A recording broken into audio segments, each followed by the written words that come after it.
ნება მიმოძეთ სიტყვა გადავწყვეტ. რომელიც ამ წლების განმავლობაში ცხოვრებებში მან მიიღოს ღირსეული ცხოვრების 8 აგვისტოს ჩვენ ძალიან წარედ გვახსოვს ჩვენი 6 წლის წინ ადამიანს ვისაც ჯერ არ მიუღია გასაღები კიდევ ერთი მინდა ვთქვა რომ მარტო ბინის მიცემა თითოეულ თქვენთაგანს გქონდეს განათლების ჯანდაცვის ღირსეულობის ჭერი უნდა იყოს ის ადგილი სადაც ქვეყანაში სადაც მთავრობას და ხელისუფლებას აქვს ვალდებულება კიდევ ერთხელ ულოცავ ყველას ვის დღე შემოდის და უთხარ კერას, მაგრამ ეს თქვენ დაგრჩებათ მაინც საკუთრებაში. თქვას ოზარ სულბარმა ყველა ვინც დღეს მადლობა ღმერთს და ყველა იმ ადამიანს მადლობა ვინ კიდევთა საკუთარ ჭერს. კიდევ ერთხელ გილოცავთ, კიდევ ადამიანი არც ერთ ჩვენი მოქალაქე არ იყოს თავშესაფრის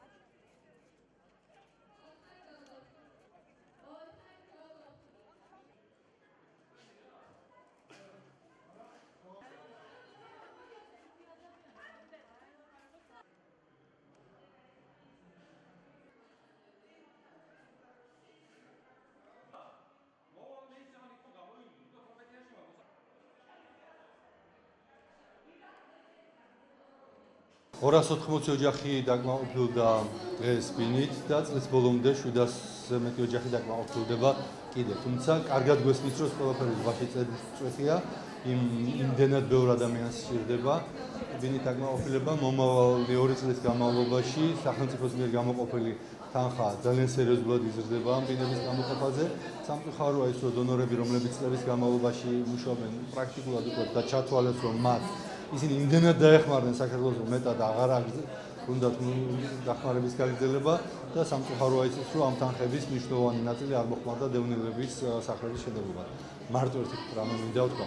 ის ორი შენობა, რომელთა აშენების აუცილებლობა არ იყო, საქართველოს პარლამენტის შენობა ქუთაისში და პრეზიდენტის სასახლე, იქნებოდა საკმარისი იმისთვის, რომ დღეს დევნილების პრობლემა ყოფილიყო სრულად გადაწყვეტილი. ძალიან სამწუხაროა, რომ იმის ნაცვლად, რომ ყველაზე გაჭირვებული ფენისთვის მიეხედა წინა ხელისუფლებას, დაიწყეს რაღაცა ფუფუნების სასახლეების აშენება, რომელთა არანაირი საჭიროება ვიმეორებ არ არსებობდა. ძალიან მნიშვნელოვანია, რომ კიდევ 300-მდე ოჯახი დღეს მიიღებს ფოთში ძალიან კეთილმოწყობილ ბინას საკუთრებაში და ეს არის მართლაც პრემიერ-მინისტრის ირაკლი ღარიბაშვილის მთელი მთავრობის ძალისხმევა, რომ რაც შეიძლება სწრაფად მომხდარიყო ამ ადამიანებისთვის საკუთარი ჭერის გადაცემა, ეს პროცესი გაგრძელდება და ბუნებრივია ქვეყანაში არ უნდა დარჩეს არც ერთი ადამიანი, რომელიც იქნება თავშესაფრის გარეშე.